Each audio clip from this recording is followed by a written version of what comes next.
It's me. Y'all on level 1, I'm level 3. Pounding on the table for my team. Every night I flex, I'm making big moves. That's a big move. Big money, big moves. Ladies and gentlemen, welcome back to another exciting episode of Pounding the Table. We've got an incredible guest here today, Boris Jordans, the chairman of Curaleaf, the largest MSO globally. Boris is an individual who's not just broken barriers, but forged new paths in international finance, private equity, emerging markets, and was a key player in the early 90s in developing the Russian stock market and a leader in the state asset privatization. He's the co-founder of the esteemed Renaissance Capital Group, an international investment and advisory firm, and the SPK Group, a private equity and advisory entity with impressive investments throughout the United States and Europe. In 2015, Mr. Jordans acquired the majority control of Curaleaf, a move that has since led the company to be the industry leader in the space. So we are very excited to have you on the show here today. Welcome to Pounding the Table, Boris. Great to be here, Avi and Sander and everybody. Looking forward to the conversation. You've got quite a resume, and this looks like your first foray into the cannabis space. So can you just share some quick background and how you got into the space and what attracted you to this market?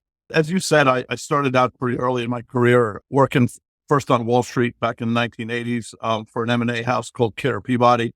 And then I went off to go work for a really dynamic entrepreneur, Tony Ryan, who had founded Ryanair and GPA Group in Europe. I worked for him for about 3 years. I'd say he really instilled in me an entrepreneurial spirit. And then I got hired because of my heritage. I grew up, I was born and raised in the U.S., but I grew up in a Russian immigrant family. And so I always had a fascination. I studied in college and I had a fascination with the Soviet Union and Russia. And so when it opened up back in 1992, I headed over there with Credit Suisse First Boston. I built their business in that part of the world. It became actually the most profitable business in 1995 for Credit Suisse globally. And then I left and started up Renaissance Capital. And sort of that was the start of my entrepreneurial career. And from then on, I've been doing my own thing. And in 2000, I sold my interest in Renaissance Capital to my partners, and I went off on my own and I started investing. First, I did it through raising money from, the typical types, Harvard Endowment and Soros Asset Management and people like that. I raised a fund. I invested in that part of the world. And then the fund did well. And I just started investing for my own account, me and my two partners. And that's what we still do today. We run basically a family office and we concentrate investments in 2 or 3 companies usually. So we're very active in the investments that we make. We're not passive investors. We tend to run these companies. At the moment, my responsibility is Curaleaf, and that's the one I'm really focused on. And so that's kind of how I came across. I had just exited a large investment in Europe. We built a company called Telecity Group, which was the largest data center operator in Europe. And we started building that company in 2001, and we exited it between 2010 and 2012. So our hold period is usually, that's about the length of our hold period. So between 10 and 12 years is what we usually hold investments for.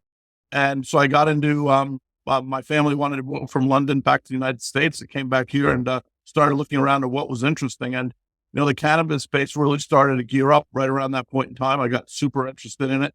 And what I liked about it was an industry that could be scalable. That's number one on my priority list, because you can spend as much time building a small company as you do building a big one.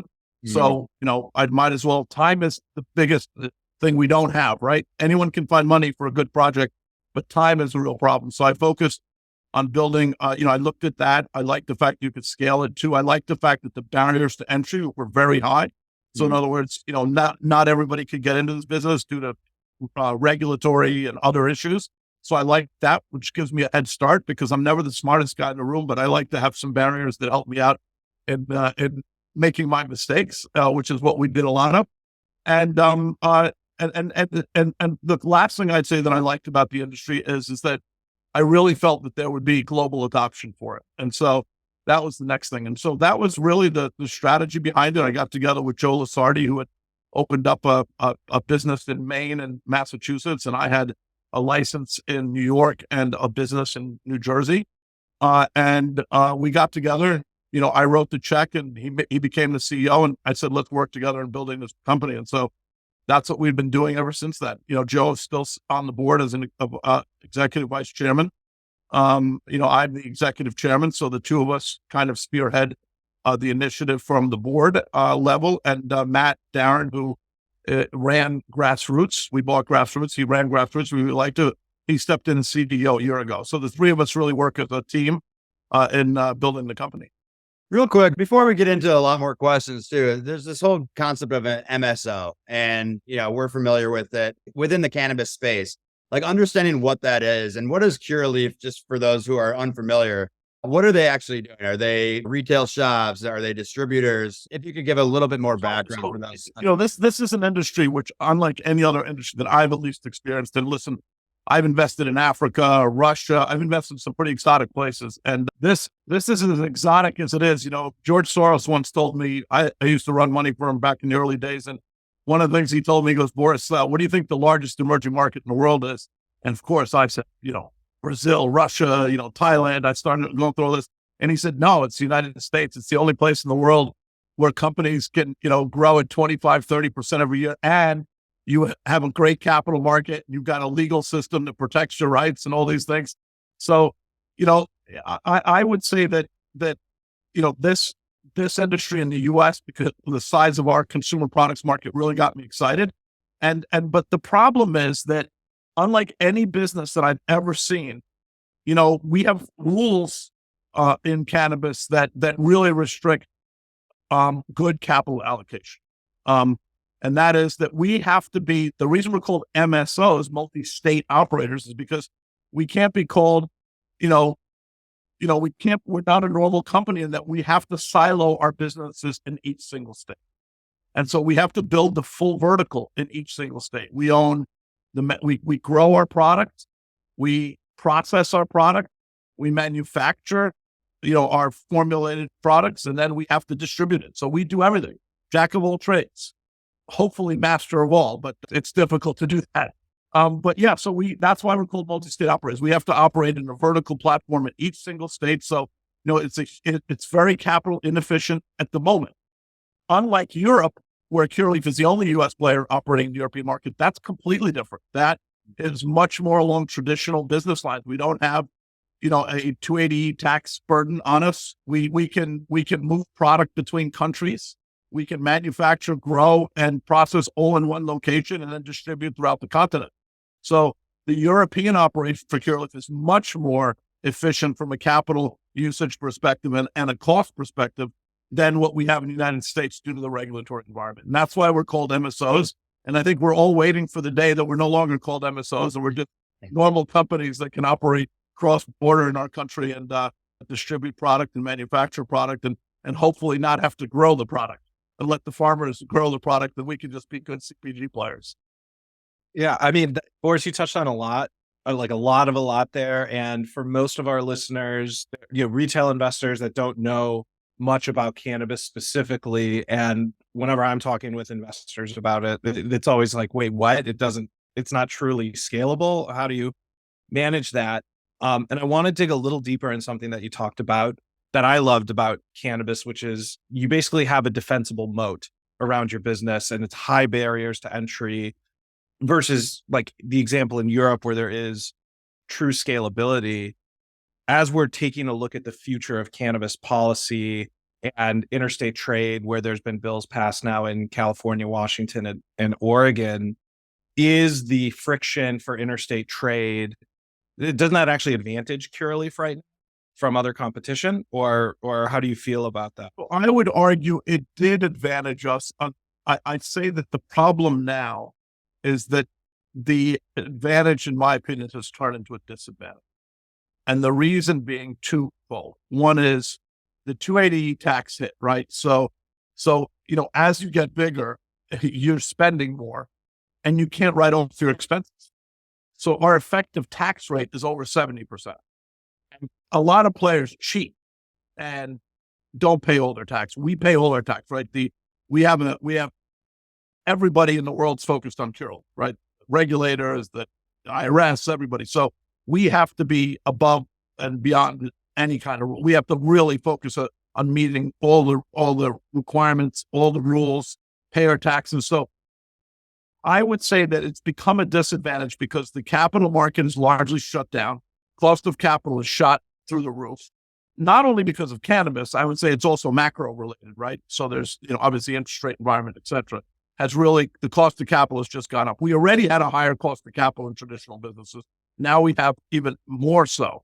The average cannabis company today, even if it could get a loan, is unless it's fully secured by real estate, you're borrowing at 13, 15, 18%, right?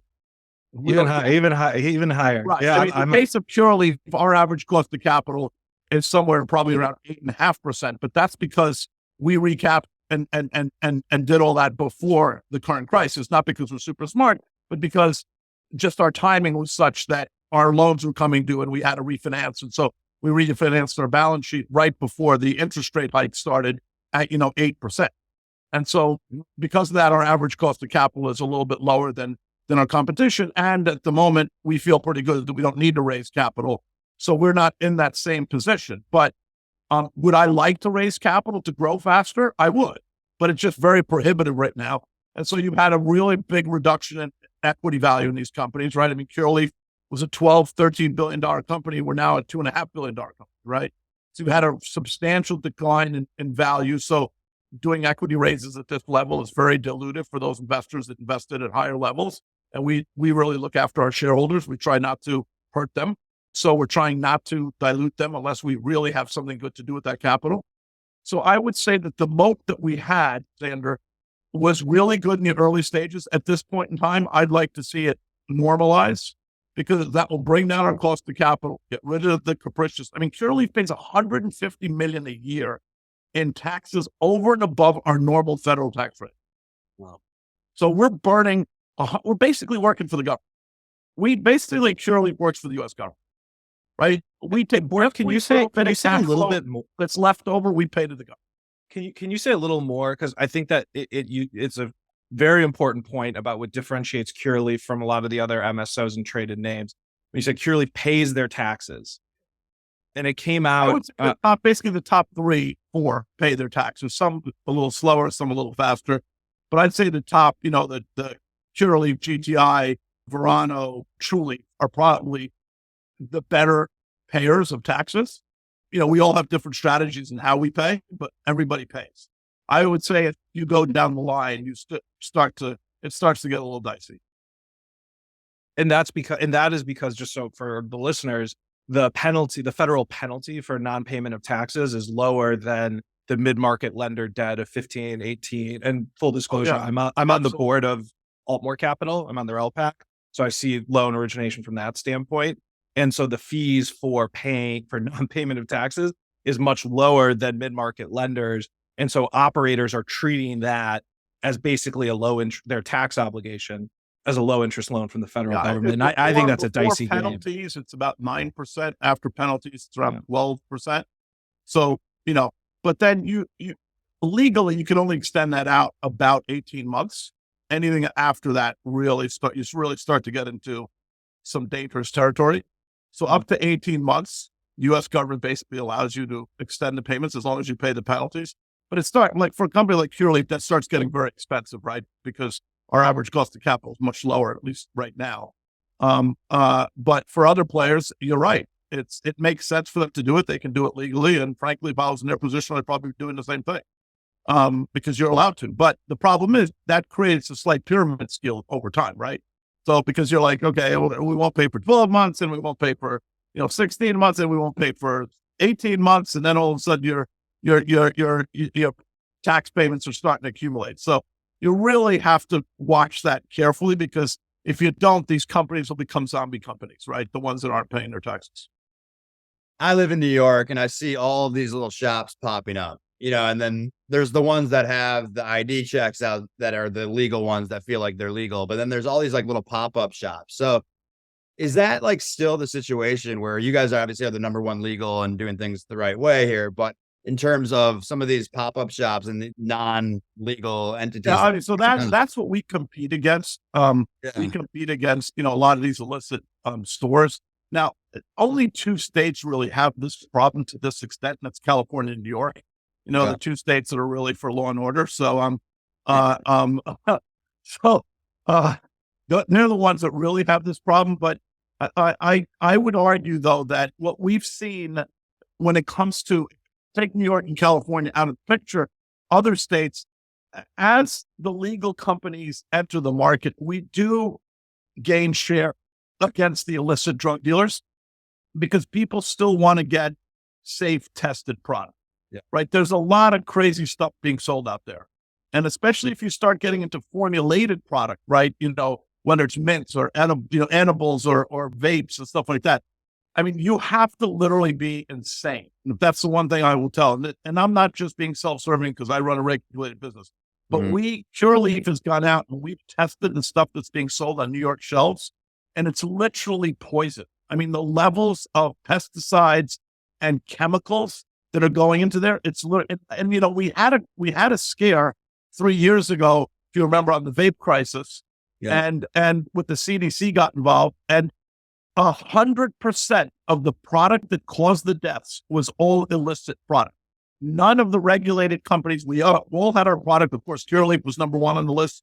Everybody bought our Select brand and Curaleaf brand to test it because everybody was hoping to find something. And, we had absolutely clean product because that's what we do. We sell a regulated product.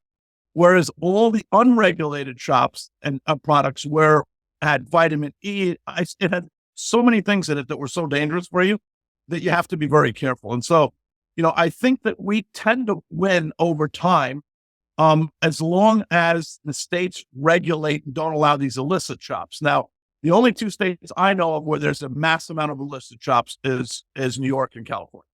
And New York at the moment is literally a disaster because, the state has, for social justice reasons, has decided not to let the existing medical players into the market. They're stalling our entry into the market. And they're trying to charge us egregious amounts of money to get into the market where they're not charging everybody else. As everyone knows, we filed numerous lawsuits against the state on the subject and we'll win because they're violating their own rules that they wrote, their own laws that they've written.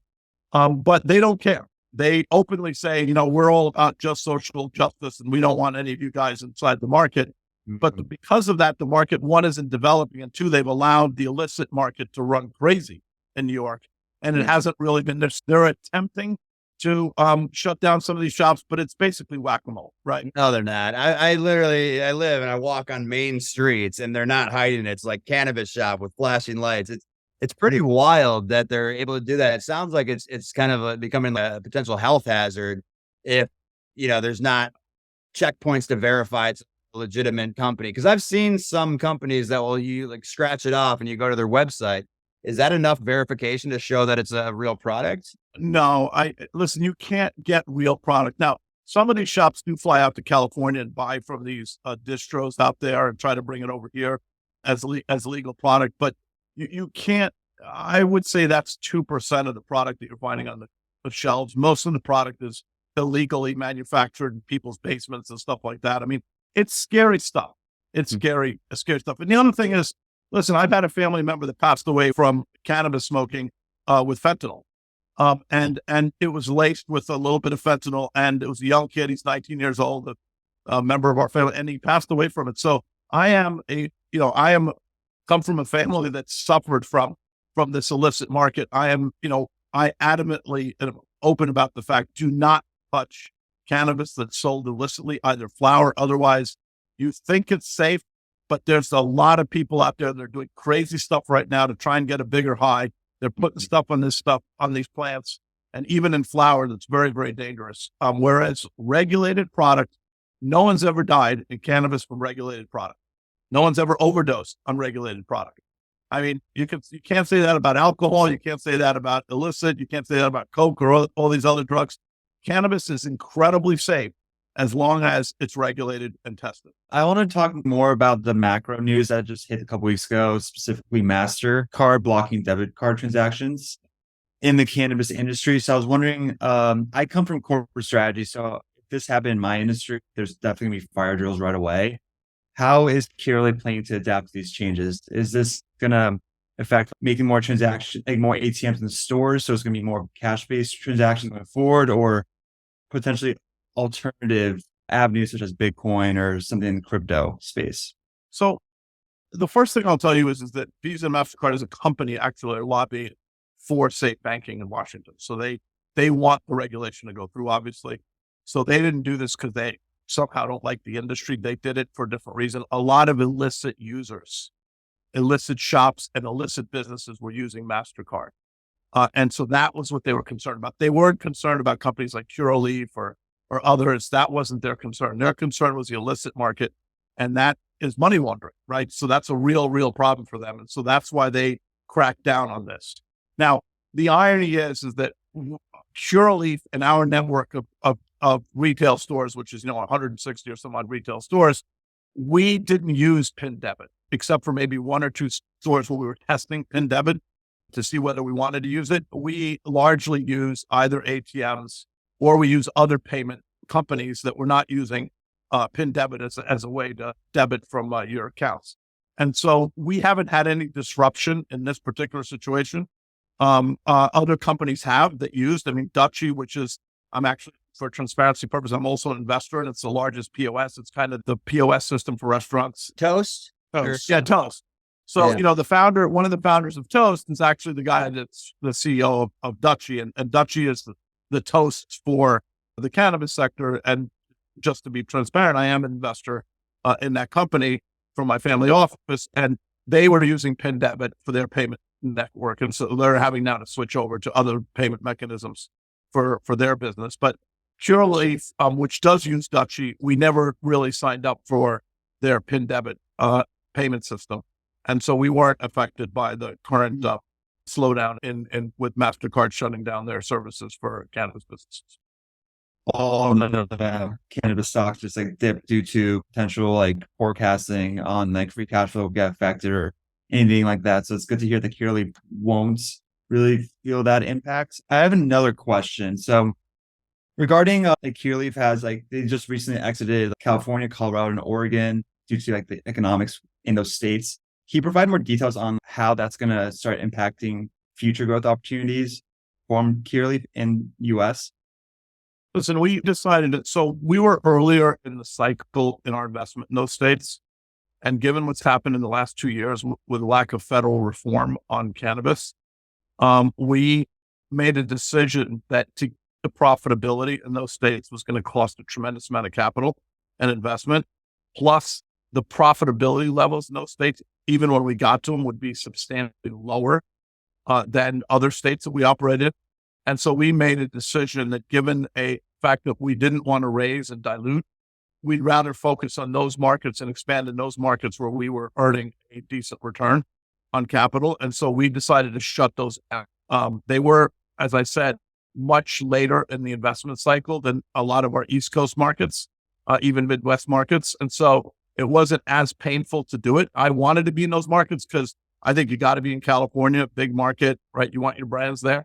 But we made a decision that the returns, I'll give you an idea that, even our pro forma return, gross margin is somewhere between, call it, depending on the time frame, is somewhere between 45 and 50%. And our gross margin in California, Colorado, and Oregon was, down at 20%.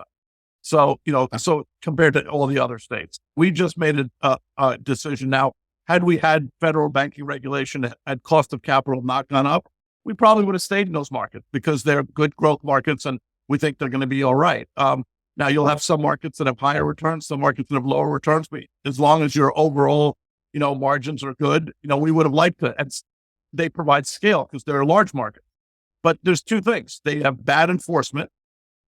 They have no restrictions on licenses, and their returns, because that were really low. So we made a decision, and it was a hard decision, to shut those down and take the hit, last year on our balance sheet with a write-off of, I think it was $230 million in investments in those markets, and then move on and focus on those markets that are bringing in good returns. And so, we're happy that we made that decision in hindsight, given what we've seen this year with, price compression in the first 6 months of this year.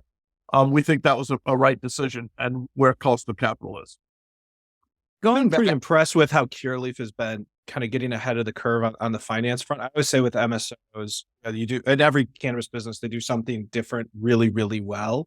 And I think on the financial front and financial diligence, Curaleaf does things very, very well. And the shift and you might disagree with this, agree with this. I'd be curious your take, but there is and this is broader than just the cannabis industry, but we've come out of the land grab mode where you have to be everywhere and that is why you have a store in North Dakota, to we need to actually be running profitable businesses. And it's more about EBITDA stabilization or EBITDA growth. And I feel like Curaleaf has always been at the vanguard of that in the cannabis industry. Do you agree with that, about that shift in focus in your growth strategy? How should investors understand that when they see you divest from these types of markets? How do they understand that? Listen, on the one hand, we did divest in those markets. On the other hand, Curaleaf runs a slightly different strategy than our competitors. I would call basically Verano, GTI, and Trulieve. They have really decided to entrench themselves only in the U.S. and only in a limited amount of states. And one could argue that during this current crisis, there's slightly better margin results than Curaleaf because of that. We went a little bit wider and we went international. However, so I therefore had to make the retrenchment decision on the West Coast. Now, frankly, almost everyone has made that decision after Curaleaf is also doing it. Truly, everybody seems to be shutting down those operations. But I have not walked away from growth as a strategy. So you will see, I think, over the next 6 to 12 months, you will see that my competitors, for the most part, have stayed in their modes and they haven't moved out. Their focus is strictly on cash flow. I would say that we differ mainly because of our European. So in the US, we've done the same. We've retrenched out of those 3 markets and we're focusing on those markets that are bringing good results. And that's where we're sticking. But we are investing heavily into the European operations. I mean, just think about what's about to happen January 1st. January 1st, Germany's going to move to an adult use, a medical light model. They're going to move into a model that's very similar to Florida. Okay. And it's got a huge amount of similarities. The only difference is Florida's 20 million people and Germany's 82 million. And Florida is a $3 billion market. And Germany right now is a 200 million euro market, going to what I think is going to be over 3 to 5 years to a $12 billion market. And we have been very successful in gaining a 23% share in Germany over the last 3 years since we've gone into the European market. We focus only on 2 real markets in Europe right now, which is the UK and Germany. Those are the 2 best markets and also the 2 most populous markets, and the 2 that have laws. And so we have not used the US strategy in Europe where we went everywhere. We are very focused on only 2 markets in Europe. Poland, because Poland is adopting Germany's rules, and that's a 60 million population market. So we're interested in Poland as well. But Germany is going to be a huge launch here in January. And so what you're going to see next year, and this has happened twice before, like Curaleaf, we were in that, like we all started at the same time. Cresco, GTI, Verano, all of us started at the same time. And then Curaleaf made a leap forward and we produced about $400 million more revenue than our competitors. In some cases, 500 or 600, but say our second biggest being, GTI and Trulieve. You're going to see that pretty flat this year and maintain that this ourselves because it was a huge growth catalyst this year. But going into next year, you're going to see a step function growth for Curaleaf because none of them need that investment in Europe. And that takes 3 years to get registered and approved in Europe because you have to product every strain. It's a very tedious process, which is why we did it 3 years ago. And now you're going to see that step function growth for Curaleaf, right? Curaleaf should start to see $100 million type revenues in Germany starting next year, moving into obviously 24, 25, and 26. And then on the back of that, then if we come back to the US, Pennsylvania, Florida, these are markets that are Ohio are likely to go with use over the next 2-3 years. So what's really interesting is first we're going to get our growth out of Europe, and then if we come back to the US, dominant positions in those markets, we'll start to capture the growth there. So I've always said that cannabis is not linear. It's very step function because of the way the regulatory environment works. So you're going to have years like this year where you're going to be largely flat to even some cases, companies might be slightly down. And then you're going to get years where we're going to return to 30% type of periods, over a couple of years. And that's what you're going to see in the sector come over the next 3-4 years, in my opinion. So it's not going to even, and not all players are going to be the same. Right now, everybody's the same, largely. I think as we go into next year, there will start differentiation between the players.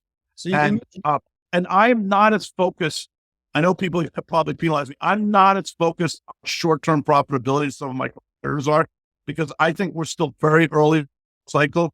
And right now I want to be invested. But you just have to be smart about where you put your money, right? California was the wrong place to invest right now. Germany, right place to invest right now. That's how I look at it. As investors, you're always looking 6 months, a year further along the road, obviously. And so you mentioned Florida and talking about, the UK, Germany. How are you guys going about looking at what to go to next, like states, different countries? How close are you guys working? Are you watching the government? Who's going to be in power? We have an election year coming up. That could change dynamics as well. So I think a lot of our listeners are just curious how companies in general, and speaking with you over at Curaleaf, every company is focused on that right now.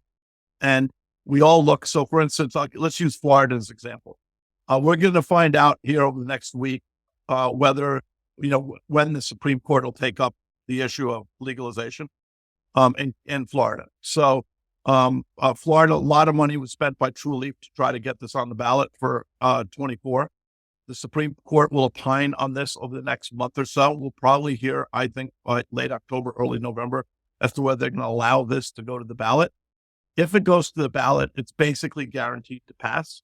There's a 60% threshold. It's polling at like 72% in Florida. So we're pretty confident that we'll get adult use. And obviously DeSantis and team are fighting against it because they're very concerned. Once you put an issue like cannabis on the ballot in 24, that brings a lot of the more liberal vote out to vote. And they're concerned about, presidential elections and et cetera, at 24. So there is definitely resistance from DeSantis, I think largely political rather than some kind of fundamental view on cannabis. I think politically, him and his team are worried about cannabis getting on the ballot.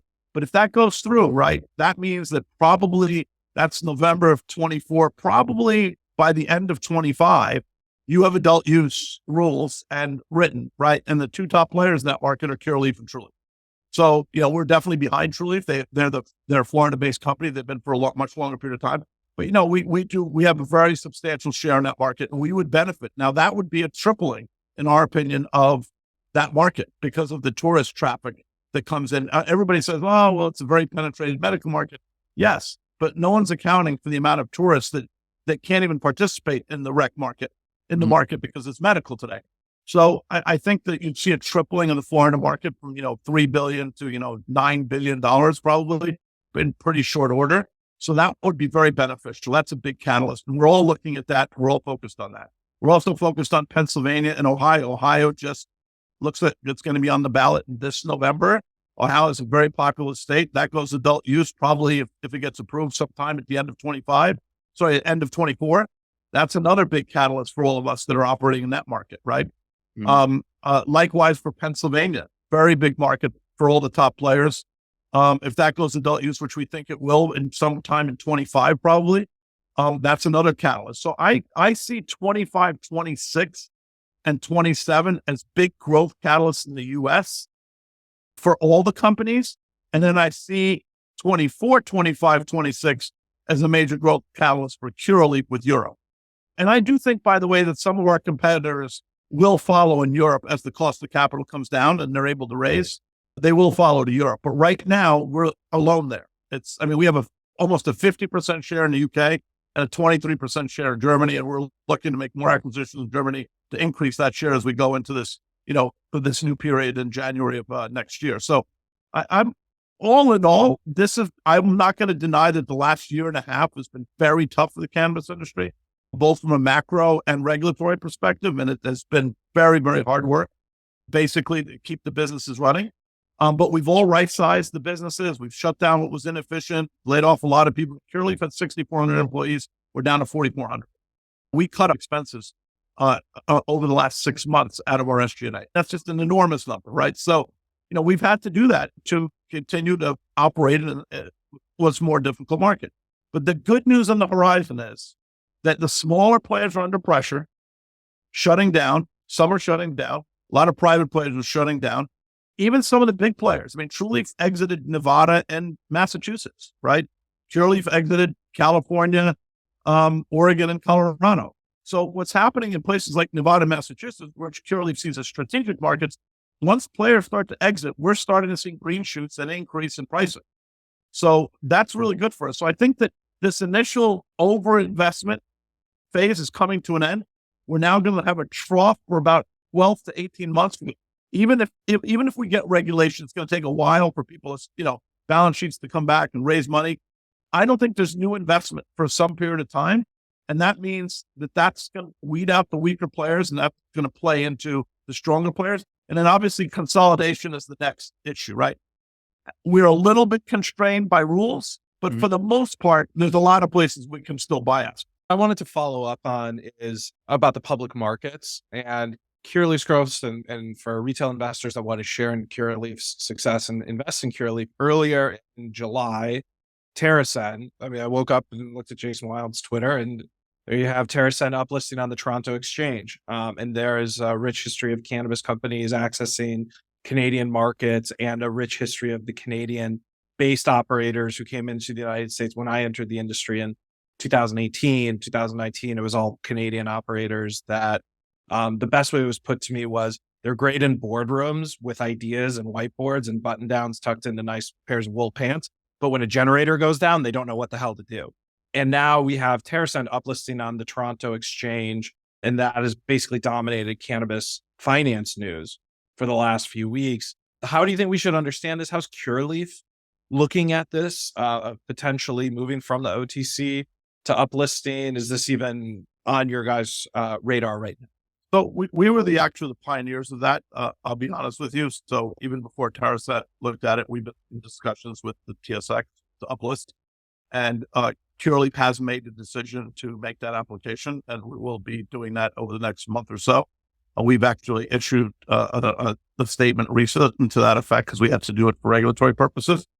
We wanted to see, how TerraSen works and all that. They're a smaller company. We sort of wanted to see them do it. For us, it's a bigger deal to do that than it is for a smaller business because we have a lot more states to get approvals in. We have creditors to get approvals with, shareholder, it's a bit of a process.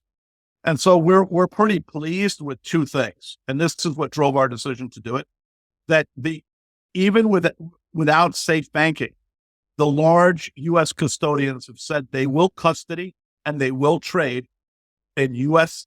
MSOs if they're traded on the TSX. And that's a game changer, because if you understand the problem in this industry to date has been a lack of institutional capital. When Curaleaf went public in 2018, 96% of my IPO, which was $400 million, was dominated by the likes of BlackRock, Fidelity, large institutional investors. Less than 4% of the IPO was retail. If you look at my capital structure now, and it's, besides me and my partner, who own about 53%, through various vehicles, everybody else is retail. There is no institutional money left in the sector. Nothing. 2-3%. And, a lot of it, what's called institutional, are family offices with $50 million or $100 million. So we're not talking about large scale, long only, or even large scale hedge funds that are investors. There's a few hedge funds that have gotten into the sector, but they represent a less than 1% of the holdings in the sector. And so, the real reason for that has been, first and foremost, custody. There's been no custody available, right? You can't, if you're a big hedge fund or if you're a big long only, you're not going to custody at some little broker that's got, $10 million of capital. You're just not going to do it, right? It's just too risky. So that's been issue number one, was custody. That gets resolved with uplisting. So Morgan Stanley and Bank of New York have said they will trade in securities traded on the TSX. That's an absolute game changer. In September, a month before we're looking to go public on the TSX, we're going to be on the road talking to all the big investors saying, hey guys, remember us from 2018? We're back, and now you can custody shares. There's a way to do it. You can trade on the TSX with us. We think that's going to be a major game changer for attract. Now, it's not going to happen overnight. We're going to have to go out there, sell the story, tell everybody about it. They're going to have to go to their credit committees, their risk management, and redo it. So it's not like let's not expect this enormous rally the day we go, it'll be a lot of hard work. But the fact is, now we can at least do it. We can build an IR department, a proper IR department that talks to, it's regular institutional investors and not the little mom and pop. Not that I'm against the mom and pop. They've been supporting us to date, but we really need to anchor our cap structure with some proper investment for institutional players. So I'm very hopeful of that. So the answer, Xander, is we are going to do it. we were down the road a long way. We wanted to see whether or not custody, because if custody didn't happen, we weren't going to do it. And the only way you could have that happen, they weren't prepared to give you an answer. So in many ways, TerrAscend made a very risky decision. I don't think it would have been a worse decision for them because they're a small company, and I don't think, but they took a decision to go on the TSX and only find out later whether the big operators were prepared to custody them. And the answer was yes. And the minute I heard that, I said, okay, let's hit the go button for Curaleaf. And not everybody can do it though, because the TSX is requiring a substantial outside of U.S. presence in your business to go public on the TSX. And there is no one except Curaleaf with a substantial international presence in the U.S. today. Now, I suspect you might get some people running, there's been rumors about a deal with Kronos, or you might get some mergers between Canadians and U.S. companies just for that reason, especially if we don't get safe banking. Mm-hmm. We don't get safe banking. I think you're going to see an acceleration of deals between Canadians because U.S. companies are starved for capital. They have good businesses, but they need capital to grow, and they can't get it because of the cost, because of the prohibitive cost right now. If they go on the TSX, the community of investors that can invest is going to grow dramatically. That's an interesting point about Kronos, because they're basically in any M&A conversation in a boardroom, you have to talk about Kronos because they're sitting on something like $800 million US in dry powder. If you go on their LinkedIn, they have 200 plus employees. And if you search for their operations, they barely even have a lemonade stand up and running. And so it's like, okay, what are you guys waiting for? And perhaps it is that about a company uplisted on the If you TSX. think about it, they burnt $1 billion in like 2.5, 3 years, and they have no business. Yeah. Like, I just don't get it. Like, Yeah, barely a lemonade stand. That's it. I can tell you, if that was my money, I'd be climbing walls right now. Yeah. And I'm maybe after Ultra, I may be the largest investor in the cannabis world with the amount of money I've committed to Curaleaf and some of the other investments. And I can tell you that, I'm pretty unhappy now as it is. But if I was Snap and I burned through $1 billion of capital, or Consolidated Brands, Apple burned through $5 billion, I'd be going crazy. But the mistake was they invested in their own businesses. They invested where they thought they could legally invest, but they didn't invest where there were actual businesses to invest in. That was the issue. What was it like the initial raising? Because cannabis, and the narrative is shifting for sure. When you think about cannabis, you think about, Jay and Silent Bob, or people in tie-dye shirts. The narrative's now shifting where it's guys in suits and ties that are walking in, and these are turning this tide of like a real investment opportunity. And just hearing you talk about this and seeing the social shift in narrative, like the NBA, I think took it off the list. I saw you guys did a tweet about that. I think NFL is doing something as well. And as you're seeing more and more, even in New York, you're seeing it on the street, even if it's legal or not. And so in people's heads, that narrative is shifting. Like, how do you see that social pressure on the government to expedite some of these laws or to push these up? Has that been seen so far? Bob, I got to tell you something. You bring up a very interesting subject. So I've worked on Capitol Hill when I got out of college. I'm an incredible patriot. But the one thing I realized through cannabis is our legislators don't give a flying about what the population thinks. Excuse my expression, Tracy, and everybody else. But they really don't. And the reason that I use that language is because that's just true. They don't care what we think. 90% of the U.S. population wants medical cannabis. 74% of the population wants access to recreational cannabis. And our legislators don't care. Don't care. They're funded by hard liquor companies and pharmaceutical companies that are against it. Yep. They pay for their campaigns. The pharmaceutical industry is scared to death of cannabis. Scared to death because it will kill their pain drugs. It will kill the sleep market. It will kill the anxiety drugs that they're selling to people, and they won't control it. And so they are definitely worried about the cannabis industry, and they spend literally billions of dollars to try and stop this industry from getting legalized. And that's the problem. And unfortunately, money talks, bullshit walks in this country. That's one thing I do like about the U.S.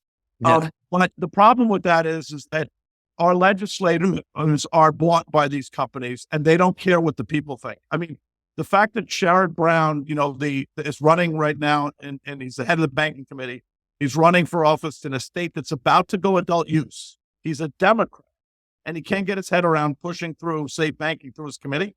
Is to me beyond me. Like he's running 1 percentage point above the Republican candidate, and he's a long-term member of it. And why is he not embracing cannabis and moving forward hard? Why is he hedging? I don't understand it. His state is about to go adult use, about to vote on a referendum and pass. So over 50% of the population is going to say, we want cannabis rules. Why is he, and he's a Democrat. Why is he going against it? It's not just he can't push it through his own committee, Boris. And by the way, I used to work in federal lobbying and federal affairs for APAC and U.S. Middle East issues and ran political campaigns. So that's how I entered the cannabis industry, as a policy and regulatory and political expert. And I used to cover Ohio a little bit for APAC. And with Sherrod Brown, I mean, you're giving him too much credit. He killed safe banking in the Senate. It passed the House 7 or 8 times. And then Chuck Schumer and Cory Booker killed it because it was not progressive enough. I mean, it's worse than just he's not being an advocate. He literally has killed safe banking 2 or 3 times with his own hands. Yeah. And so, I just, to me, it's beyond me now. We all know the drug companies are biggest funders. We know they gained a lot of traction with Democrats during COVID. Historically, they've been largely a Republican funder, right? But, during COVID and under Obama, I mean, Obama really shifted the game with the pharmaceuticals. Because of Obamacare, he needed to raise money to push Obamacare through. The only place he could get it was the pharmaceutical industry. And so he went to the pharmaceutical industry, and that's when the pharma companies really put their claws into the Democratic Party. I mean, historically, the Democratic Party and pharma did not get along, right? Democrats were always against pharma, always about lowering the cost of drugs and everything. But with Obamacare, that changed because they funded, the campaign on Obamacare. Mm-hmm. So why then, Boris? This is kind of an out of the box idea, but the simple truth is the United States Congress in its history has never, not once, ever passed a pro-cannabis piece of legislation. And yet I see a lot of good money after bad being used for these kind of $10,000, $20,000 fundraisers for candidates for Congress. Certain younger members of Congress, let's call them, are being paraded around our conferences and told us that, they're a second term member of Congress or first, but they're our savior. Looking at the game board, if no actual positive cannabis legislation has come out of Congress, perhaps our industry, our movement's highest leverage point is in the executive branch. And the simple truth is tomorrow, if the executive wanted to, they could remove cannabis from the federal schedule. And that solves basically all of our problems. What do you think about reorienting our precious resources and energy from congressional fundraising, which, for the reasons you said, it's just burning money. And I like Nancy Mace. I like Dean. I like they're nice people. I like Brian Mast. But they're not going to move the dial on our issue. What about reorienting our attention to the presidential and the executive office? Well, I mean, let's be honest, right? Biden is anti-cannabis, and you're not going to change that. Everybody should know that. He's been that way his whole life. Trump, anti-cannabis, anti-alcohol, anti-everything, right? He's even worse. And those are our 2 frontrunners. And, and DeSantis is flip-flop, right? He was neutral, and now he's gone negative because he's running for president. So, I mean, that's the one thing that's always, I don't understand, like, it can only be money that's telling them this, because if they look at the polling shows this is probably one of the biggest bipartisan issues in the country. Both Republicans and Democrats want to legalize cannabis. Mm-hmm. So it can only be money that's making people like DeSantis flip-flop. I think Trump and Biden have different reasons, right? Trump had his brother with alcohol and drug problems, so he never used and was always against it. Biden, because of his son, has been historically signed up for the last 40 years to the anti-drug war, right? So I get it. Those 2 guys come from a different era. They have their reasons for why they are. But what the hell is with DeSantis, right? I mean, it could only be money, right? And I think that's what it's got to be. I mean, again, I don't want to make a point on I'm not a politician, but we saw that with DeSantis on the Ukraine war, right? He comes out and he writes this whole memorandum saying, I'm against all the money we're spending on overseas wars, including Ukraine. I want to focus on the U.S. 5 days later, he flips his position. And what happened was the money came to him and said, what are you doing? We're making money on this. So the problem is it's always money. right? You have to follow the money in these cases. And in this case, we have a problem. We have the pharmaceutical industry does not want to see cannabis legalized. So that's why, Vander, I'm of the opinion that we have to keep spending, and because money wins in the United States. So we have to keep the pressure on these politicians through lobbying, both in Congress, but also through the executive branch. I do think, by the way, that they're serious about this review of rescheduling cannabis. The problem we have, and I probably know more about this than I should be talking about, but the problem we have is that I'm concerned that they're going to take the easy route, make it Schedule 2 instead of Schedule 3. What does that mean for those that may not know? So Schedule 2 means, so Schedule 3 automatically takes it off of 280. So that basically is a game changer, right? We all become hugely cash flow positive overnight, right? Mm-hmm. Because these businesses are good businesses. It's good for the consumer to get rid of that because it'll bring down prices of cannabis. And it's good for the companies because we can efficiently allocate capital. So we become like any other company in the U.S. Schedule 2 is not it's bad because, for instance, fentanyl is used, as we all know, in surgery, right? When you're trying to make sure that somebody doesn't feel I'm losing my anesthesiologist. Yeah. And anesthesia, right? It's used as a general anesthetic. Fentanyl is used in anesthesia, right? In the United States at a very small dose, but it's used. So obviously the pharmaceutical companies that are selling that fentanyl in those drugs, they're not paying 280 on it because it's Schedule 2. So it's a narcotic, but under Schedule 2, you can actually create a law that says if it's used under these circumstances, you don't have to pay 280. The problem is I just don't see them doing that for cannabis. Right. If they move us to Schedule 2, they'll just say, oh, we rescheduled, but we don't get any benefit of that reschedule. It's a little better than Schedule 1, but really it's not. So we're all trying to push it to Schedule 3. Now, what I'm hearing is that the FDA and the the health services are for Schedule 3. I'm hearing DEA is against Schedule 3. So that's the conflict we have right now, right? We need ATF and DEA to also be on side with FDA and HSS to make a recommendation to the executive branch. But even if we get that, the real question then is Biden going to be prepared to do that? Now, if Biden is running for office and if he feels he needs the youth vote, maybe they'll do it. But, Biden, when he was running the last time, said Schedule 2. And he didn't even do that. So let's see where it comes out. But to your point, there has been Biden, for his issues, he's fairly anti-cannabis. And with his son's issues, he doesn't want to be seen as a pro-cannabis administration. And my favorite, and I live in Los Angeles, my favorite stat about Kamala Harris, not that she has any presence, any actual say, is that no elected law enforcement official in the history of America has imprisoned more people of color for cannabis offenses than Kamala Harris, as the district attorney for San Francisco and the attorney general for the state of California. I mean, she has put more people of color in prison for cannabis than any single elected law enforcement official in the history of America. And so it's okay.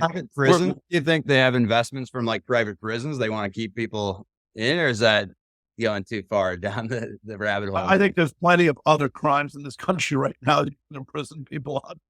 Sure. But, and I'd like to hope that the prison business, I'd like to hope that we don't pass laws in order to incarcerate people on purpose for money. I'd like to hope that that's not what we do. Listen, but the grant program, but there are federal grants. But we're making progress every time we get closer and closer in Congress. And I know there's been a lot of fails, but we are getting better. Listen, here's the good news. The good news is that last year, McConnell's position to Schumer was very clear.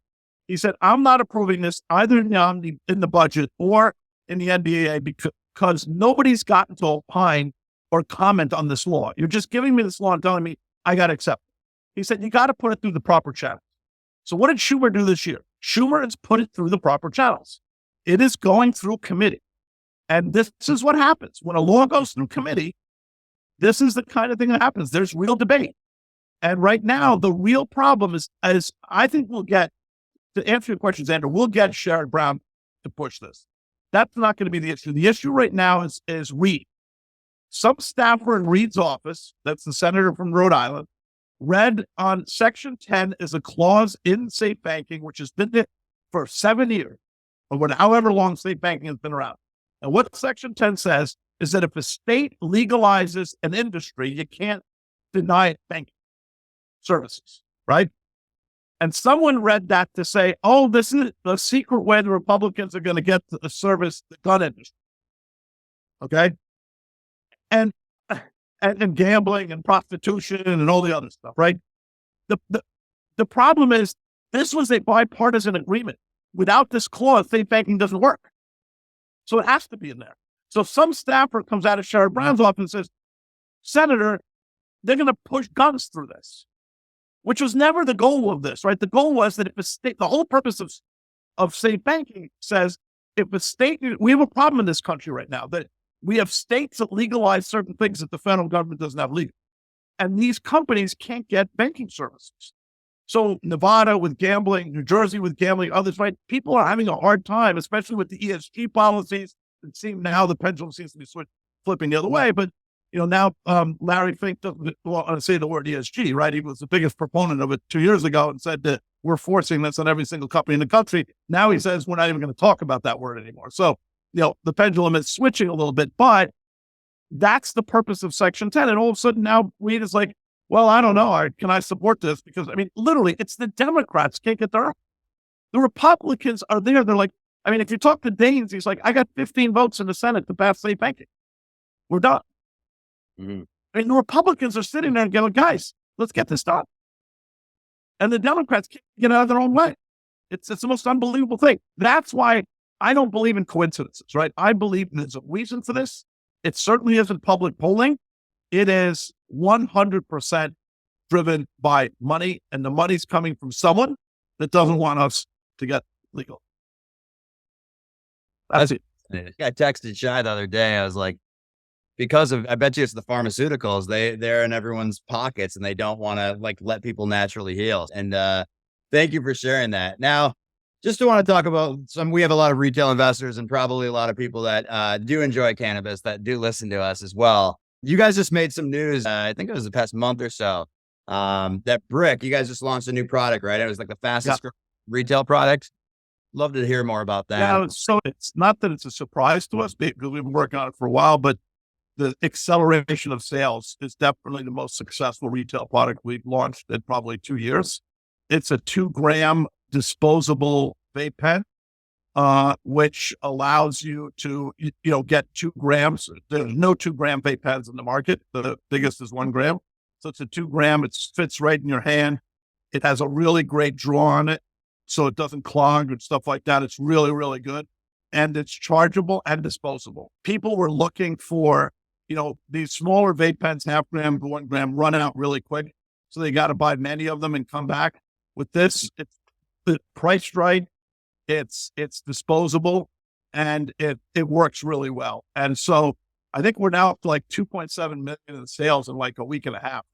It's incredible launch for us. And it's only being sold, I think, in 2 states at the moment. We're about to go into 10 states, I think, this week.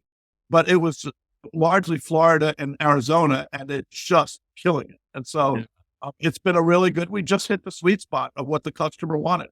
And it's working really well. And now we're going to add different types of oils to it.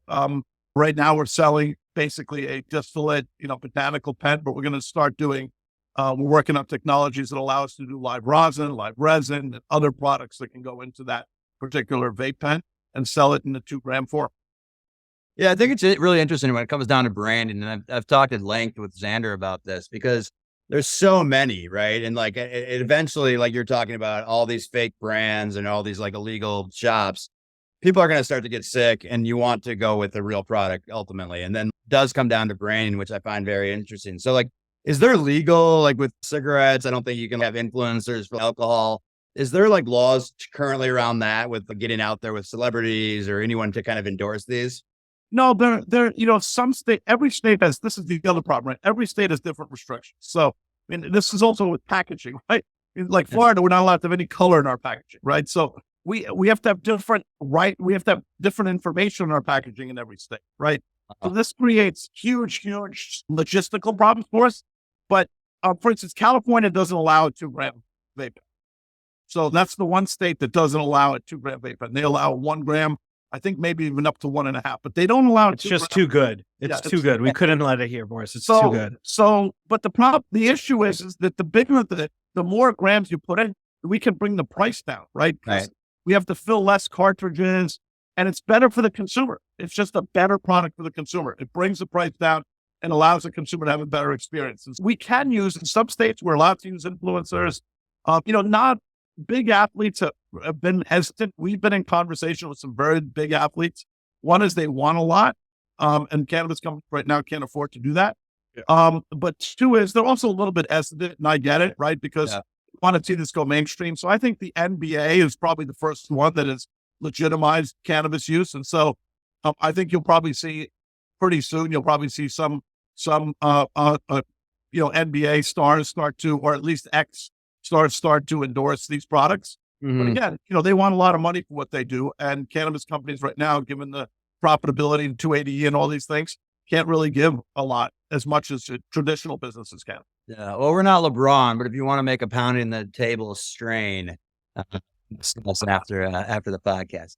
I want to take advantage of just being with Boris. Kind of one burning question on the front of my mind is, if you could make kind of one bold prediction for how our industry looks at the top level, medium level, bottom level, 5 years from now, how are we made up? How do we look?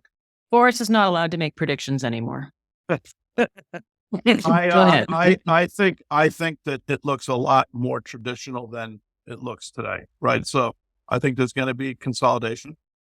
And so you'll probably end up with, 5 to maximum 10 global cannabis companies. And then you'll have, very similarly to other industries, you'll have a lot of small craft producers, some that are working on very high-end products, some that are working on slightly lower-end product, very similar to the beer industry in the way it would develop, where you had a lot of these craft players come in, with Sam Adams and people like that, Boston Brewing that started that trend. I think that's what you're going to see in cannabis. And I just can't tell you whether it's 5 years or 10 years because of regulation. I think if we get state banking or descheduling or one of the two, I think that will accelerate the pace of reform. And the states are going to be pressured to take some of these limits off of how many licenses you can own, because they're going to start losing jobs soon, right? Because smaller companies aren't going to be able to survive. And if they don't let the big companies take over those assets, they're going to have a problem with jobs and stuff like that. So I think that the states will start to liberalize the ownership rules. Cannabis has been treated very differently than any industry I've seen, in that the social equity impact issue has been much bigger. And there's an absolute paranoia, and we've been kind of we've been like a test tube for a new way to approach the business. I don't think that works in the United States when every other industry is built completely differently. So I don't think you can go in and decide that this one's going to function completely different than any other one, because you're going to get the kind of results we have right now. The industry's going to be under pressure and stress. I do think, though, that will alleviate over time. And I do think that we're going to see large operators in the United States. There may be 4 or 5, but if you take globally, there may be 10 globally. And then the rest of the companies are going to be smaller, much more focused on individual products. And eventually get consolidated up. Look what's going on with all the energy drinks and everything, right? They're all getting bought by the big conglomerates. And that's what will eventually happen. So there'll be plenty of room for young entrepreneurs to start businesses and then sell them to the bigger companies. I mean, that's what I've done my whole life, right? I built businesses and then I sold them on to bigger companies. I did that in oil and gas. I did that in data centers. I did that in fintech. In all the different businesses I've built, that's been my modus operandi. I'm an entrepreneur. I don't want to be the guy running a $100 billion company. That's not not what I know how to do. I know what I know how to do. I know how to build a company, get it in the right position it, and then eventually consolidate with somebody in the space. And that's what I think will happen with this sector eventually. Boris, thank you so much. I love the radical candor you come with. We usually have to pry it out of our guests, but you came prepared and ready. So thank you so much for coming on. Great to join you guys.